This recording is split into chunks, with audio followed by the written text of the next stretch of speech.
Banjir memang sudah menjadi sejarah panjang yang melekat bagi masyarakat Bekasi Raya.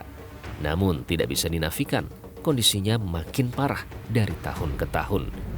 Alih fungsi lahan yang serampangan adalah biang kerok yang sesungguhnya menyebabkan banjir di Bekasi Raya. Data Kementerian Lingkungan Hidup menyebut, dari total Das Bekasi seluas 145.592 hektar, kini tutupan vegetasinya hanya 3,35% atau seluas 4.877 hektar. Das Bekasi terdampak oleh alih fungsi lahan yang ugal-ugalan. Selebihnya hampir 97% kawasan Das disulap menjadi bangunan dan peruntukan lainnya. Kawasan Das yang semula berfungsi sebagai daerah tangkapan air atau hujan, kini berubah jadi hamparan semen dan beton. Kawasan industri dan perumahan bermunculan di sana-sini. Alih fungsi lahan ternyata juga masif terjadi di Kabupaten Bekasi. Nah, salah satu contohnya adalah perumahan yang ada di Kecamatan Sukatani. Nah, pada tahun 2018, developer dari perumahan ini sempat menuai protes dari warga karena berdiri di atas lahan hijau. Dan seperti yang terlihat, perumahan ini dikelilingi oleh lahan hijau seperti sawah yang digunakan untuk pertanian.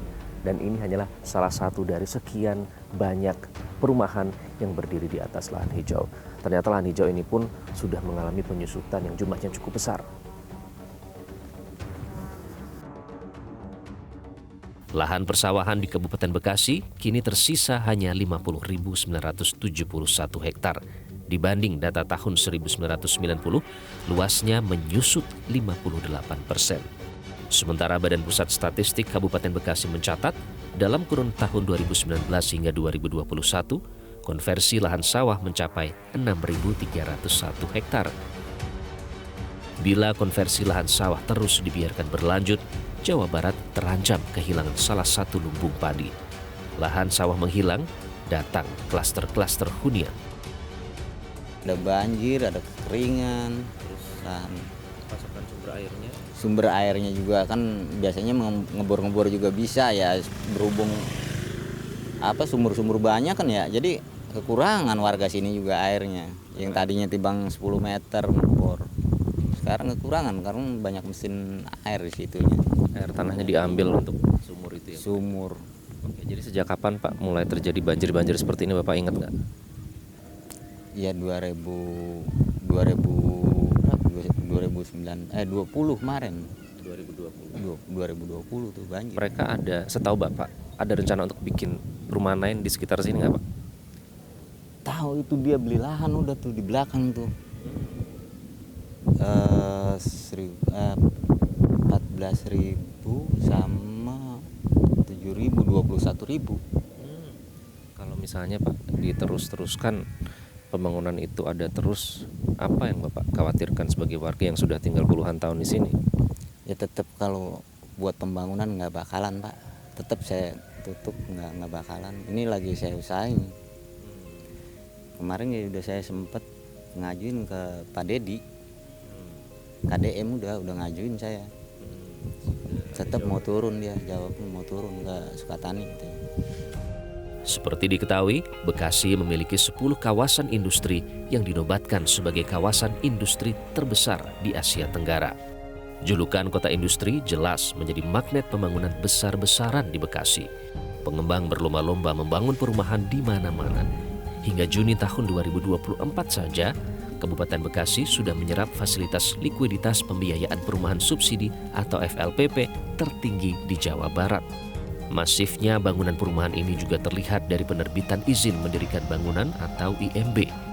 Dalam kurun 5 tahun terakhir, Dinas Penanaman Modal dan Pelayanan Terpadu Satu Pintu Kabupaten Bekasi telah menerbitkan 6.154 IMB, bila di rata-rata per tahunnya diterbitkan 1.230 IMB.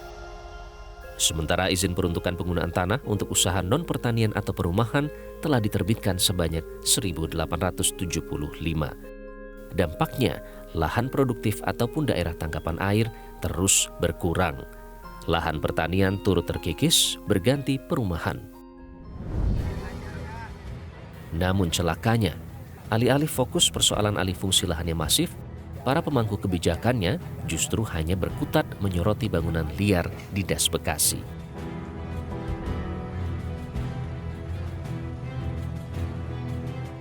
Sebaliknya, wakil rakyat di Kabupaten Bekasi justru terkesan permisif dengan penyebab utama banjir. Dengan alasan sepanjang tidak menyalahi tata ruang wilayah, maka sah-sah saja.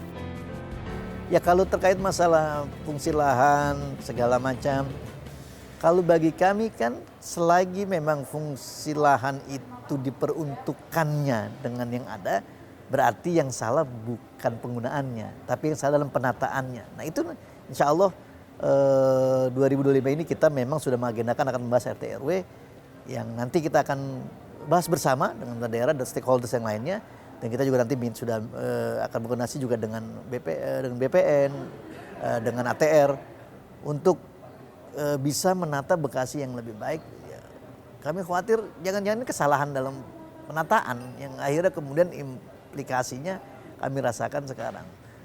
Dikesankan kita ini kabupaten yang industrinya banyak, tapi kemudian apakah itu bisa berkontribusi untuk daerah seperti apa? Nah itu yang akan kita lakukan nanti pembahasan di RT RW.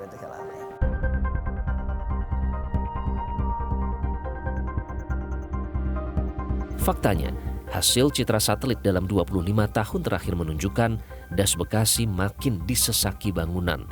Lahan yang dulu menghijau, kini berganti semen dan beton. Forest Watch Indonesia menjelaskan, alih fungsi lahan menyebabkan berkurangnya daerah resapan air di Hulu Das Ciliwung, Bekasi, dan Cisadane. Kami melihat juga Kali Bekasi mengalami kerusakan lingkungan, kerusakan hutan itu sekitar 600 hektar lebih di Kali Bekasi, ya, terutama di daerah hulunya ya, yang ada di Kabupaten Bogor yang rusak, kemudian itu yang menyebabkan intensitas atau volume air meningkat lebih tinggi dibanding sebelumnya yang masuk ke kota-kota Bekasi. Rutin dihajar banjir bertahun-tahun, seharusnya para pemangku kebijakan bisa belajar dari pengalaman.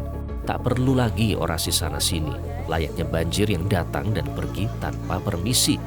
Stop obral perizinan dan segera revisi rencana tata ruang wilayah yang sudah amburadul.